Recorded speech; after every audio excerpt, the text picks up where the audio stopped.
And I really like that term, Paris, hood chicks.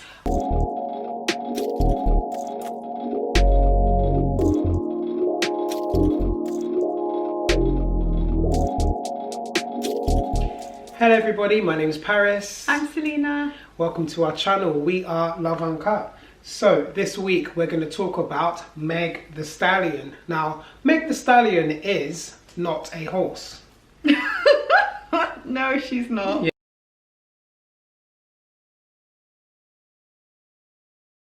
Yeah, she's actually a female rapper from Texas, if I'm not mistaken, and she's one of the biggest female rappers in the world right now.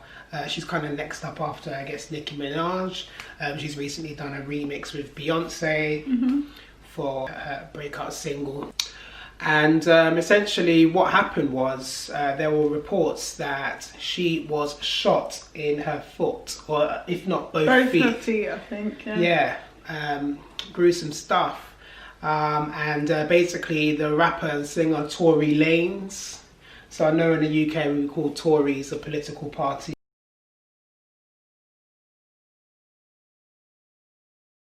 But this is a different kind of Tory. So Tory Lanez is quite a big artist, but I don't think he's got the level of fame that Meg has actually in terms of being hot. Hasn't he been around? Oh yeah, maybe not right now. Yeah. I think he's been around longer, but yeah, right now she's definitely more trendy. Yeah. Essentially it was Tory and Kylie Jenner and Meg Thee Stallion who were seen on Instagram Live, which is like a live streaming kind of platform. You know, you can just kind of put your phone on the side and whatever you're doing, you'll literally instantly record what you're doing. And stream it out to all of your followers, whoever opts in to watch. You know, I remember that kind of popping up on my feed, and basically you had Meg Thee Stallion and you had Kylie in the pool together, music playing in the background, and then Tory Lanez in and around them kind of thing. And you kind of forget, like, when you're watching these things, these people are probably drunk. I mean, do you know what I mean? I guess it's a pool party late at night. Yeah. And Hollywood is known for the parties. So yeah, it was later that night, apparently, allegedly. Well, I know that Meg got shot. I just don't know the exact time frame. I think it was later that night that she got shot. So there were 3 people in this car, and allegedly it was Tory Lanez. People were suspecting it was Kylie because, you know, they were all together at the start, weren't they? Yeah, and then obviously Meg. Now, who, why, how? Why would you shoot the biggest rapper in the world, female rapper in the world, and think you can, you know, get away with it? Well, the weird thing was, like, there were almost like 2 separate news stories initially, weren't there? It was like, oh, Tory Lanez has been arrested, and then it was, oh, Meg Thee Stallion has been shot. And then people are like, oh, these 2 things happened on the same night and they were together on this live stream thing, and is it connected? And then basically it turned out that it was connected, and, well, drum roll, he shot her in her feet. Did he actually shoot her though? Has that been confirmed by the police and that? Well, that hasn't been confirmed, but I guess he's been arrested for having a gun. A concealed gun, yeah. So I guess there's allegations at this point, and it's likely to be him. A layperson would say. Yeah, it's likely to be. I guess logic suggests. I mean, it might not be. Maybe someone else used his concealed gun. I don't know, but yeah. I mean, my first reaction when I saw, because there was like a drone picture of the police kind of getting everybody out of the car after the shots had been fired, because the police came really quick. I think it was a rich neighborhood. Yeah, it's Hollywood. Police will always come on time in Hollywood. And anybody with 4 stars for Hollywood stars, I suppose. Well, I don't know if they even knew who it was. I just knew it was gunshots around these areas. But essentially, you know, why? I mean, this person had to have been high on something to have done that. You know, not only are you shooting one of the most conspicuous people in the world, but you're doing it in a rich neighborhood. Well, I think there's definitely when drugs. People are drunk, or, you know, there might have been drugs, I don't know, but when you're not in your right minds, perhaps people get quite emotional, and we don't know what was said or what wasn't said, or you know, so if he's someone that maybe is an emotional guy or has the tendency to be a bit erratic, impulsive, yeah, or like really sensitive, maybe that's why stranger things have happened. Yeah, I mean, again, it's all alleged. I know we basically feel like it was Tory, obviously, but it's all alleged. So you know, we're going to see how this all plays out. But yes, you're right with what you're saying about sensitive men. So you've got this whole thing about short man syndrome. Is he short? That's a thing. I don't know, it might be. I don't know, he's 5 something. And you've got this whole thing about street guys as well. So I think we kind of touched on that on the Ray Black and Ambush episode, where, you know, if you're a street guy, any speech against your name or any perceived disrespect. Or you also want to come across as powerful, don't you? And like, you're not afraid to use, well, violence, gun or you know, to against anyone, I guess. But yeah, that went from 0 to 500. And if you are that drunk, it's a bit, to me, it struck me as a bit sadistic, like to shoot someone in both feet. Yeah. You know, that seems like some Saw. Don't know if you guys have seen the film Saw, but Saw was worse than that. Yeah. But like, to me, I was disturbed, like looking at the drone. It's like image. You want to mess someone up. You don't want them to be able to walk properly. You want to like make them suffer, basically. Oh yeah, that whoever did that was in a dark place in their mind. You know, and I'm not gonna act like I'm used to seeing people shot or something, or it's like no skin off my nose. I mean, you can see it at a click of a button easily, but no, definitely disturbing. You can see the trail of blood from where. Oh, you is know, there a video of that? You could just see when basically the police got them all to come out of the car and they were all lying on the floor, right? And then yes, you can see, I believe it is Meg on her side, and there's a blood trail of where she's walked. So some things just like, ooh, you know. So after this happened to Meg and the world sort of caught up with it, the memes happened. I feel like we mention memes every episode. Or memes, as Paris likes to call. Yeah, I don't know. We'll go with memes today. The memes come out, you know, and to me, having been disturbed by that image, I just couldn't quite attach myself to those memes and just laugh at them, because I know someone's literally just been wounded by gunfire. But you know, Meg Thee Stallion came out in response to this and basically said, oh, I know this is just like a silly topic for you guys to talk about, but black women are so unprotected. We hold so much in just to protect other people's feelings. And you know what, something has happened in real life and I'm traumatized by this. And I just felt that was quite interesting, the statement that she'd made.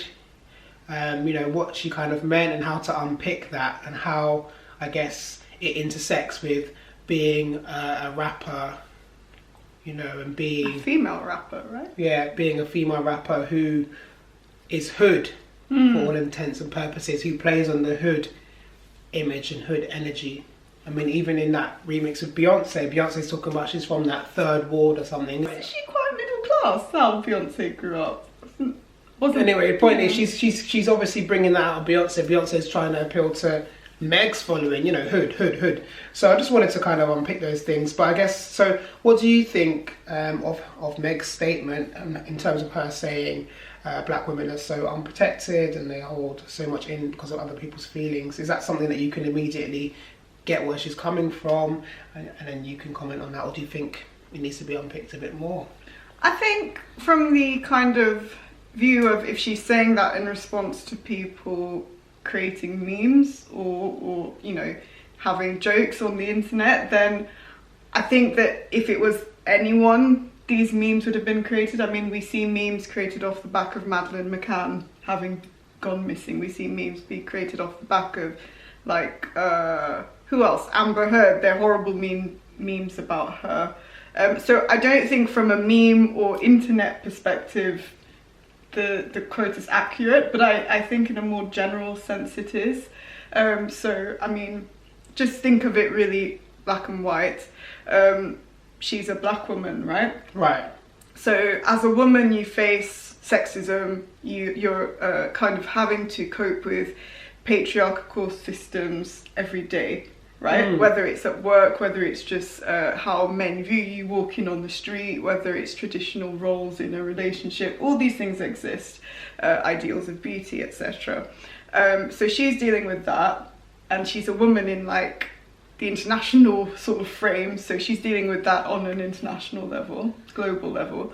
And then she's also dealing with racism because she's a black woman. So if you think like women generally have certain aspects of life, they get it harder than men, just because of how the world is. But then she's also getting racism, and also she's dealing with all the sub layers of racism. So I think when she mentions like black women can't speak about their struggles and they're protecting other people, by not speaking, that's like things.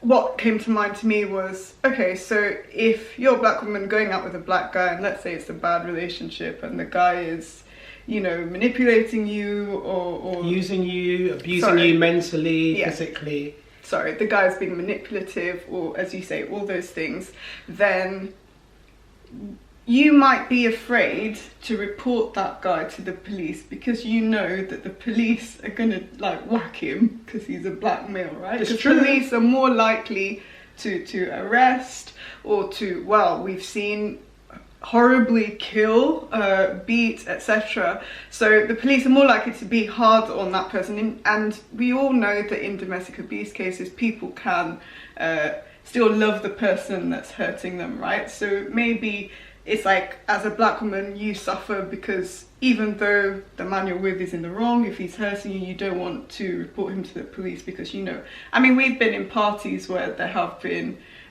fights, predominantly black crowd, and, you know, someone wanted to call the police and we're like, no, don't call the police because all your friends are gonna get arrested. Like, even when you just bring it back to basics like that. So I guess what you're, you know, what you're kind of expanding upon is almost a feminist movement which identifies all of the factors that women face and then tries to level the playing field. But the intersection is, you know, feminism doesn't actually necessarily always include black women like it should.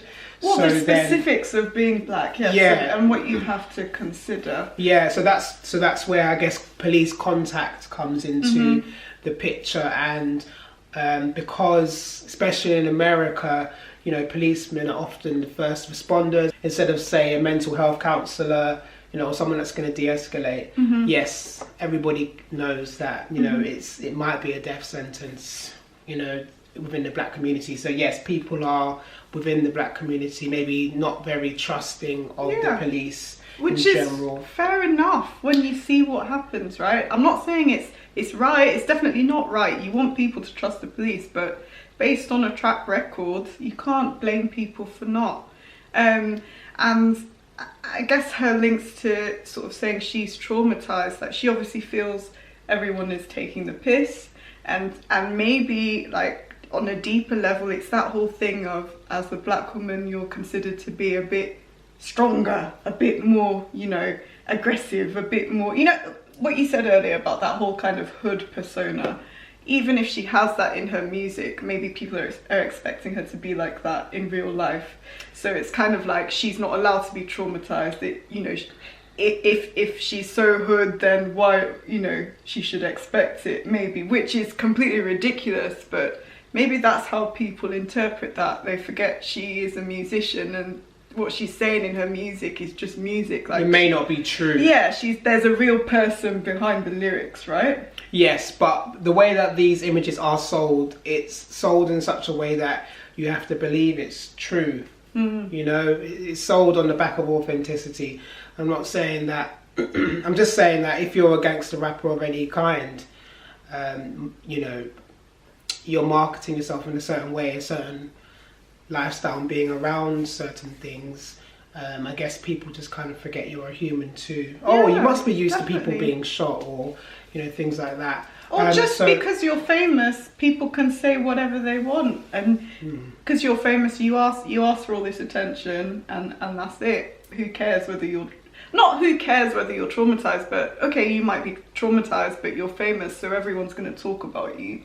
It kind of comes with the territory. I think it's a sad but true fact, and I think it's horrible. Like, you know, I think of her, I think of, I don't know what your particular view on Meghan is, you know, Prince Harry's wife, but I feel like as a famous black woman, she gets a lot more scrutiny than, you know, her sister-in-law, Kate. Okay. Yeah.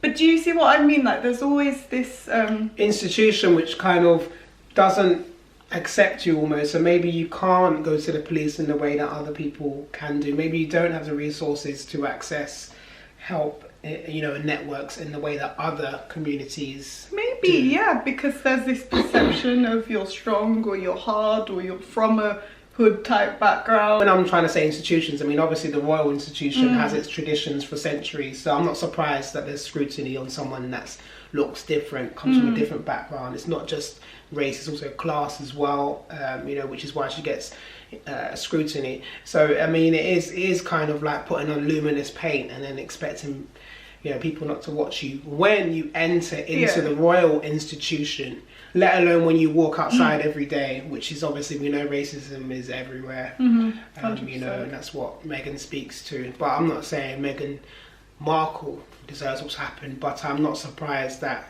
her scrutiny has been heightened. That institution has been what it was for ages, and she's not going to revolutionize it. Maybe the few generations down, you know, they can soften it, but the institution always was what it was, but quite rigid. And obviously we see that clear because, you know, we're based in the UK, but maybe an American would kind of see it more from a fairy tale perspective.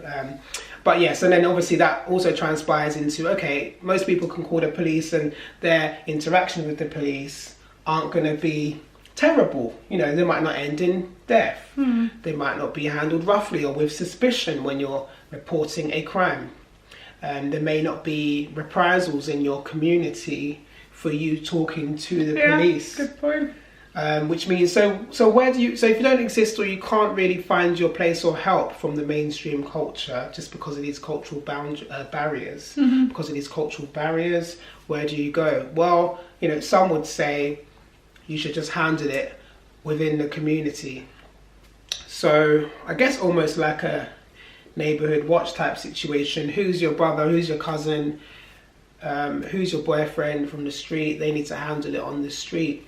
Even to the extent where the rapper T.I., he's recently been under fire over the past week or so because basically he did a Crime Stoppers video. Hey, what's happening, y'all?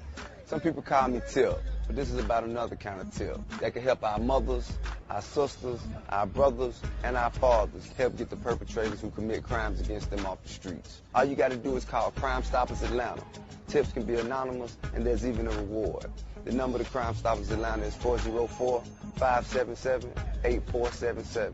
That's 404-577-TIPS. Channel 2, community coverage you can count.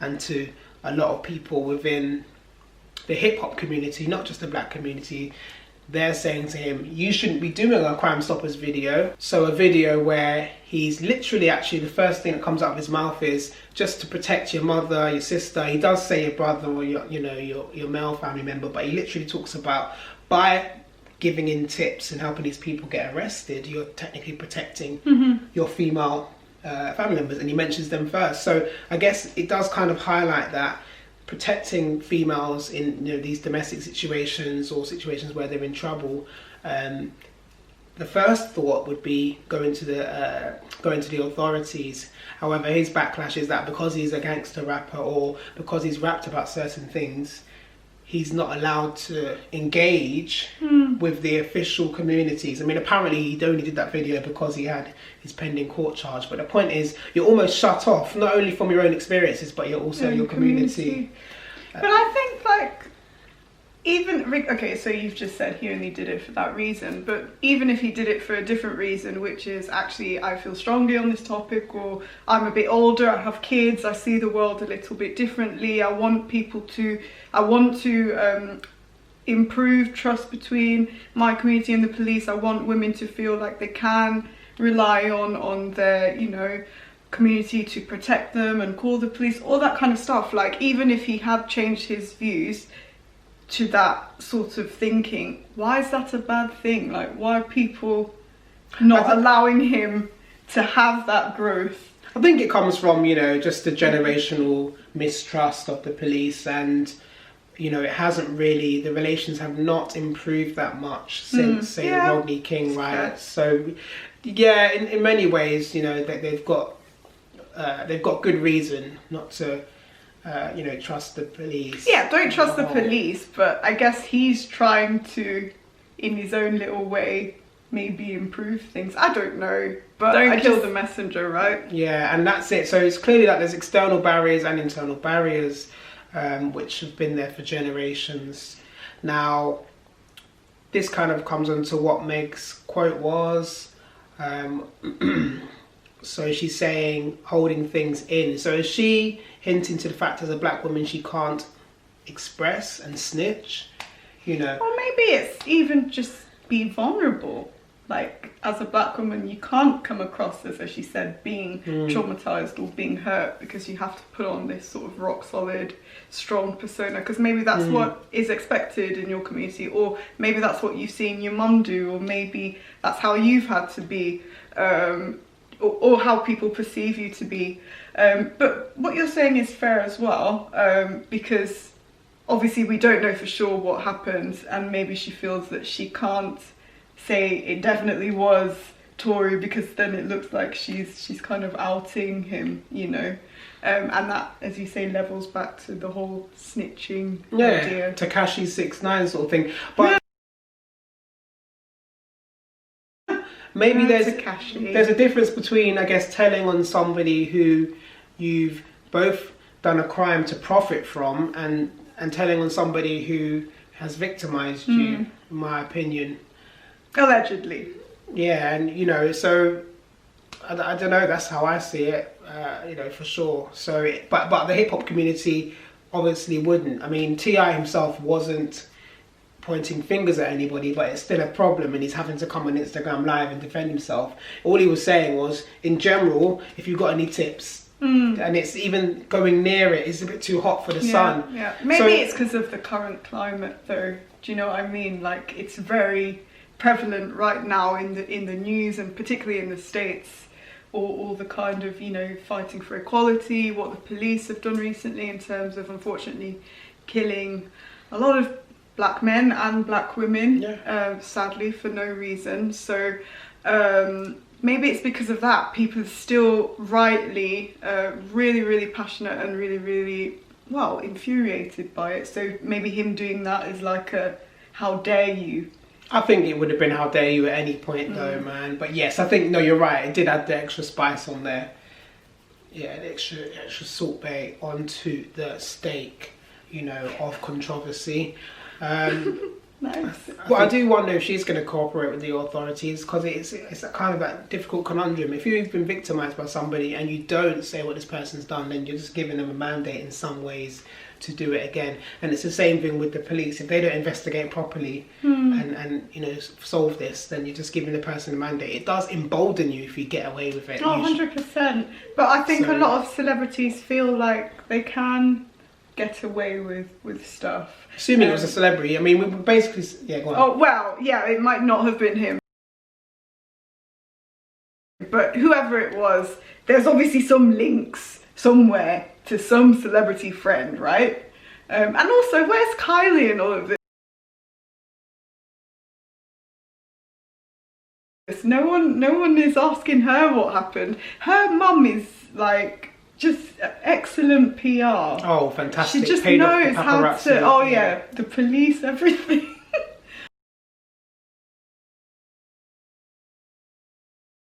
But yeah, I really hope they do investigate this properly, solve it, and give Megan a bit of closure, because that must be horrible. Yeah, man. God damn, like, you know. Yeah, seriously, quite traumatizing. So, I mean, you know, the thing is, it actually does translate over into the UK. So recently there was an article about a black woman's domestic refuge home in Hackney, which is under threat of closing down. Okay, so black women specifically. Yes, and then, you know, I never knew black women-specific domestic refuge places existed. So, big reason why I wanted to do this video, to kind of put that to you guys. And, you know, they explain in their own words that there is a mistrust of the police, even in the UK. You know, it seems this kind of institutional mistrust and distrust exists across the pond and in the UK.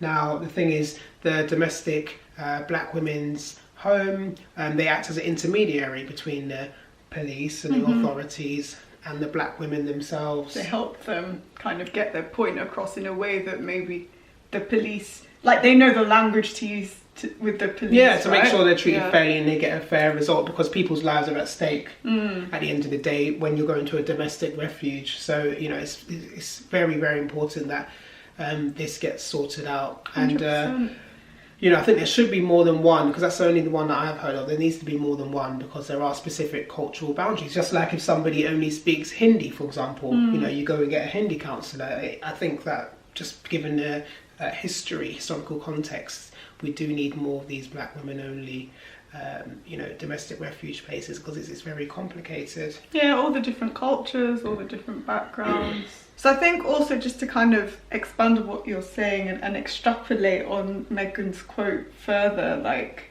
in terms of black women being unprotected. Meg Thee Stallion. Yes. Yeah. Not the other Megan. It made me think of like Madeleine McCann and how much press coverage she's had, how much money has been invested in finding her, like literally thousands and thousands and hundreds of thousands of pounds. And millions. Over how many years? Like, just think, if that was a little black girl that went missing, it just really made me question, would she have this much coverage? Would she have this much investment in her? You know, probably not. And that's my point. Unprotected, even as a little child. I mean, in all the missing sort of people adverts that you see in the papers or on the news, generally it's not a little black girl until it's too late and they find the child has been killed or has been abused by said parents or whatever. Do you know what I mean? Like, it's always a little bit. It's always a death. It's not a missing child. I don't know. It just made me think about that, and then it made me think about things like reporting rape. Like, I know this is a really contentious issue, particularly at the moment. As a woman, reporting a rape is horrific in the first place, just because of the ordeal that you've been through, and actually for anyone, not just women. But if you then go to the police and report it, and there's the potential of you not being believed because this has happened. You know, I don't know if people have watched Unbelievable on Netflix. That's based on a true story. A girl was basically forced to recant her rape statement because things didn't necessarily all add up in the eyes of the police officer, and they basically made her feel like a liar and like she was wasting their time. And it wasn't until female detectives came along and actually gave other other victims the opportunity to tell their story and sort of connect the dots that they realised she was a victim too, and she managed to get some justice. So imagine coupling that kind of fear of reporting a rape with then the layer of racism, that if you're a black woman, there are all these stereotypes about being believed and your community, and it just made me feel like there is going to be a layer of being unprotected because of race, as well as being a woman. Yeah, I think there's a lot of victim blaming that happens when people come out with their stories, and it's because it shatters that narrative of most people's world, that the world's perfect and bad things only happen to bad people or people who deserved it. So they'd rather just diminish and dehumanize you than believe your story, because it's very uncomfortable and difficult for them to reconcile. So that's something we all need to kind of work on. I think we need empathy, really. So the same thing, you know, that makes you kind of meme or meme Meg Thee Stallion. It's just going to be meme from now on, isn't it? Yeah, I'm really struggling every time I say it. But, you know, the people that meme Meg Thee Stallion are probably really the same people who made victim blame, you know, because you lack the empathy if you're making actual jokes about, you know, these kind of moments. If Meg Thee Stallion had kind of come out and she kind of shaped the narrative, then maybe it's permissible to make your jokes, but you know, she obviously kind of felt like it went without saying that it's a traumatic event, but then she obviously felt she needed to go and say because people were, you know, taking it that far. To be fair, it's interesting because, you know, the Chris Brown and Rihanna situation, Chris Brown didn't get away with it in terms of the fact that that incident between him and Rihanna has followed him for his career from then on. He's still a successful artist though. Yes, for sure. But still gets good-looking girls going out with him. I'm not saying if he's sorry and changed, he shouldn't have a life. Or, you know, people are able to change, but I'm just saying there's a consequence. I think it has tainted his legacy. So say you're trying to aim at Michael Jackson heights, people are always going to remember that. You know, so that is something kind of almost irreversible. But you know, the fact that Rihanna's also a massive star. But in everyday life though, outside of the celebrity world, because you know, if it's found that Tory did do this to Meg, that's going to follow him too. But in everyday life, what you get is victim blaming. You might even get your own family telling you to keep quiet for the sake of the marriage and not break things up. You might, I mean, in terms of like, you know, in the local area and stuff, like snitching isn't cool. And you know, those people are kind of marked for death, apparently. But, you know, domestic situations with your partner isn't looked at in the same way. I think it's worse to tell on somebody and snitch than it is to, you know, hit your wife.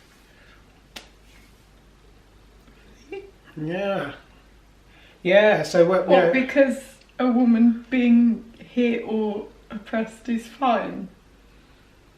I don't know what it is, man. I guess it's a certain culture. I mean, growing up, where I grew up, it wasn't anybody that I knew personally that would admit that. Although there was one guy who did say that he hit his mum once, but he wasn't my friend anyway. But yeah. He hit your mum?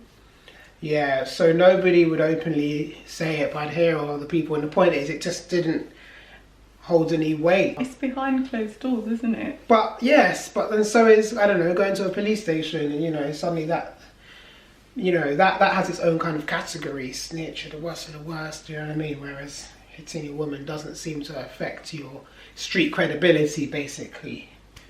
Yeah, well, I mean, in some families, people know that goes on, and as you say, they're actively trying to make sure the couple stays together because they want to save face, basically. Sad, yeah. It is sad. Yeah, so I mean, something you said, you know, maybe there was a rejection there. I mean, maybe that's an angle, you know, with this whole Tory and Meg thing, because looking at this video from the pool party that, you know, Meg, Tory and Kylie were at. I'll do whatever she tells me to do. We're live? We're going live.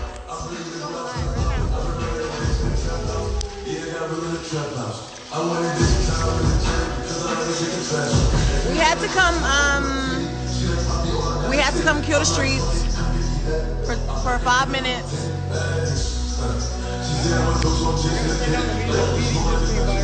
You said what? I gotta turn up the music, the PD just came right Okay. Before, don't get my phone wet.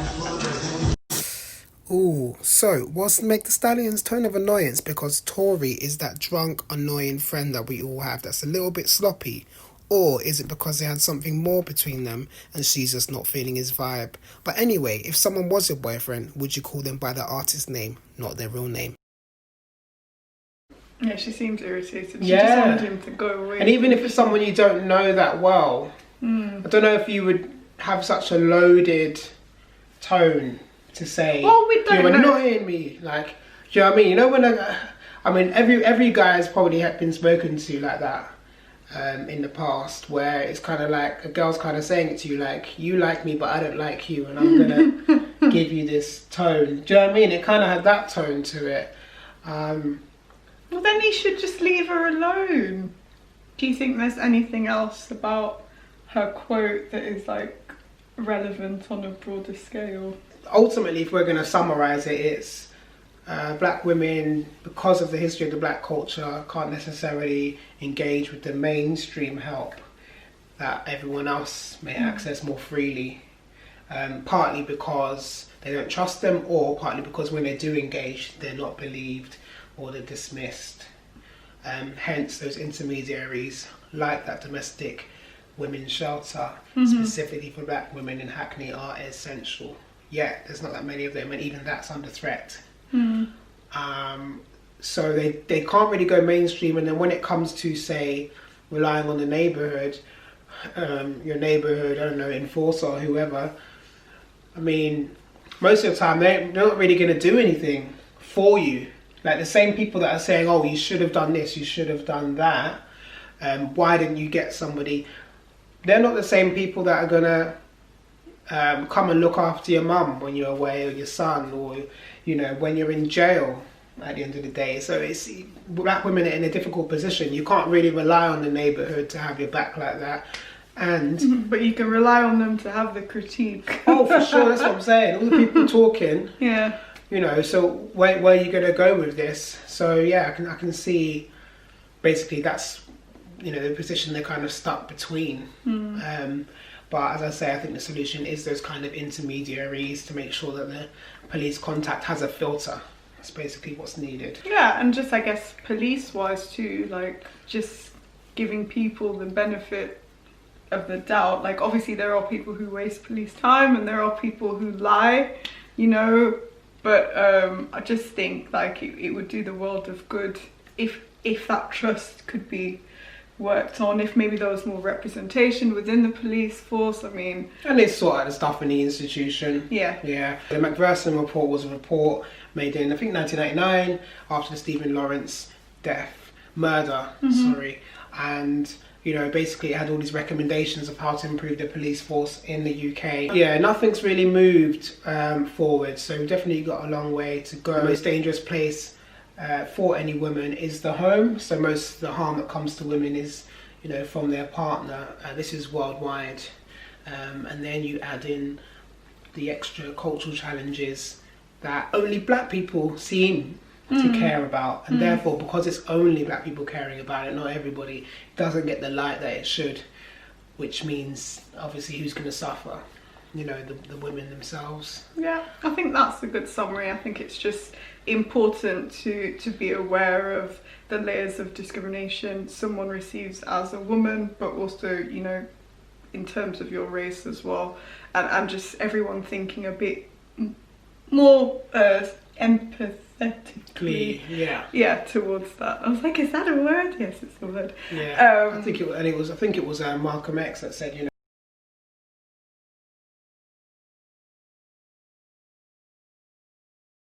that was said years ago, and yet we're still seeing, you know, that being represented today, at least in some instances. Yeah. So it's interesting that basically Megan kind of said the exact same thing that he said. So yeah, we're going to see how this pans out. But what I've really noticed doing this channel is that every week there's something that someone's done. Wow.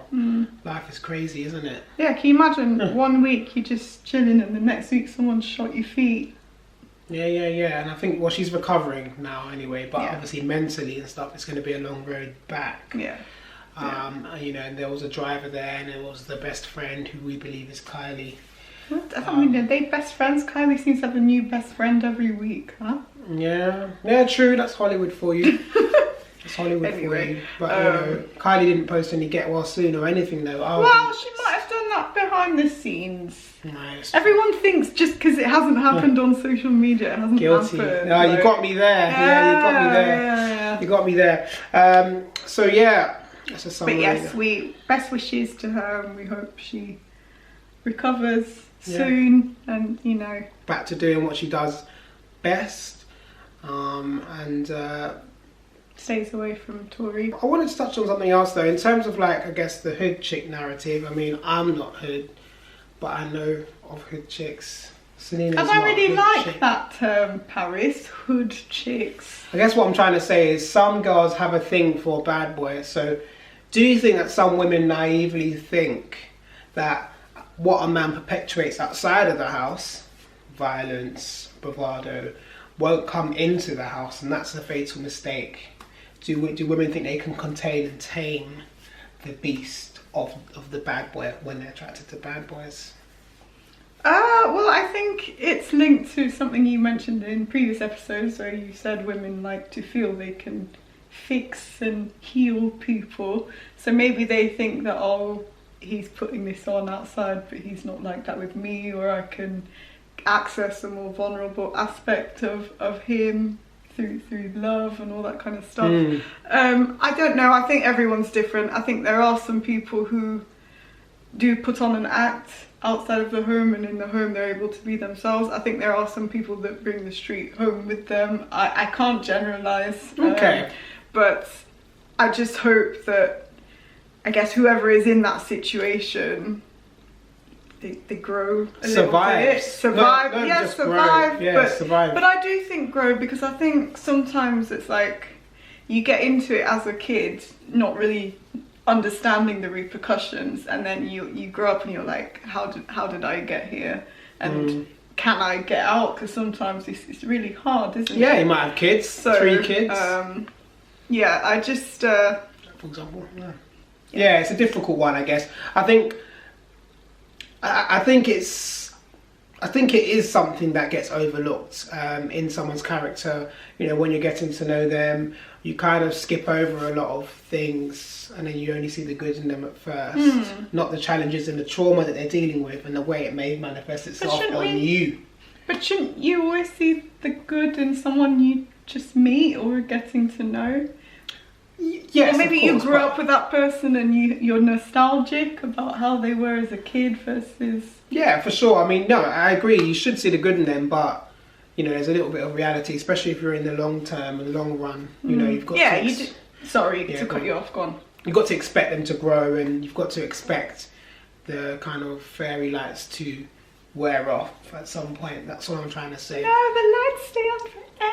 Yeah, so, no, well, yeah, I mean, ideally, but there's a certain other realities. What do you think of the role that violence plays in a relationship? So, I don't think it should play any role. That's my answer. But unfortunately it does, and I don't think violence is as clear-cut as someone beating you up. I think there are many forms of violence. There's, you know, mental, like people being manipulative, people kind of knowing how to hurt you, people gaslighting you. There is the physical, there's like using kids against... I think there's many ways you can interpret that, but I think it always comes back to the power dynamic and having control over someone. Or so like if it isn't a male and female situation, obviously generally males biologically are stronger. There's that power dynamic. I think sometimes if a man can't cope with things going on or isn't expressive about things going on, then it comes out in that way. That's a key thing. Yeah, I think that, you know, you got to look at the way that your partner expresses themselves, and one day they'll be punching a wall, but next day it could be you very easily. It's true. And yeah, and I'm just saying, emotion is such a thing where if that's how they express emotion, that's very dangerous, because the more emotional they get, the further they're going to take it. So if someone's hitting out in anger, in my opinion, or doing whatever in anger, no matter how small it starts, even if it's on a wall, you're in trouble, basically. But it's hard when you've got this idea of someone in your head, and you've got all these thoughts and plans in your head, and you've got maybe a kid together. It's hard, but it's got no limit. That's what I'm trying to say. If somebody's emotionally led, and that's how the emotion expresses itself. Or if it's linked to like alcoholism or yeah, childhood trauma. You know, there's so many ways these things can escalate from whatever the source is, and it might not happen immediately. There might be some sort of trigger that happens, and you have to kind of match, oh my gosh, when is this person more likely to freak out, and let me not do this. And really it's not the victim's fault at all. Yeah. They shouldn't have to calculate all that stuff.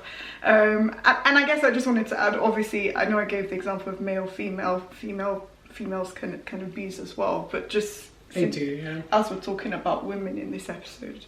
Oh, just, yeah, women primarily, yes. And, you know, primarily the narrative is that women get, you know, they're more likely to die at the hands of the partner. So that stranger danger is a myth. You know, that is a myth. In terms of who's most likely to harm you in some kind of way if you are a woman. You know, And yeah, I think it's hard with the media because there's stereotypes, as you said, and how can the media report someone as a stereotype in one way, but then also, you know, try and galvanize sympathy in the next way? People aren't going to receive it as well. People are lazy; they just want to be told what to think most of the time. You can clearly see that Yeah, nowadays with the media. Yeah, Yeah, definitely. they always have an agenda, but let's not go into the media conspiracy thing. No, yeah, we haven't got time for that today. But yeah, so I think I think, you know, we both agree it's tricky for sure. But you know, I mean, it's a weird one. So imagine, like, on the street, you're supposed to settle your differences with your fists, right, or your weapon. But if you're at a party with friends, why?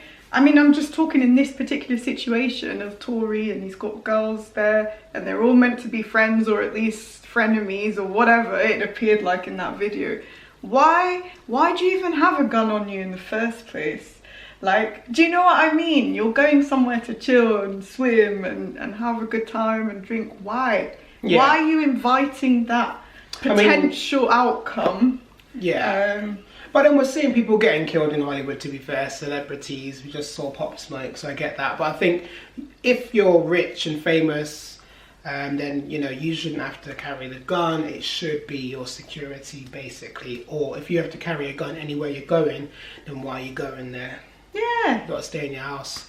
But then a lot of people be like, you know, you're not controlling my life and I'm going to go where I want. So I guess that's what it is. And I think some men get off on kind of showing that bravado and masculinity in front of a female. So I'm going to show her that I'm tough. I'm going to show and express my violence. But it can easily turn on you, though, depending on how things go. So I don't think there's much room for a hothead in anybody's life, you know, either way. Yeah, so that was Meg's tweet and our reflections on it. There's a lot to unpick there just from a tweet. Yeah. Just shows how complex, you know, humans are and the world is. And I think it just comes back to the point that you said, which is just have a bit more empathy. You know? You can, yeah, because I just kind of felt like, what if it was my sister that was shot in both of her feet? That's why I couldn't just easily just share, you know, a meme about it. Yeah, agreed. So yeah, that's Love Uncut, guys. So thank you for tuning in. Definitely like, share and subscribe if you're feeling the vibe. And thank you guys for all your feedback. I definitely want to know what topics you want us to explore next. We're definitely working our way through our list that's getting longer and longer. Yes. And you know, other things get chucked in there because this world is so crazy. Well, we're trying to stay relevant as well, right? Are we? No, we're always relevant. What do you mean? Oh, okay. Sorry. Yeah, but we're trying to give you what you want, and, you know, I guess give thoughts of things that are on your mind. Yeah. Your brain. Yeah. Your brain. Anything you wanted to add? No.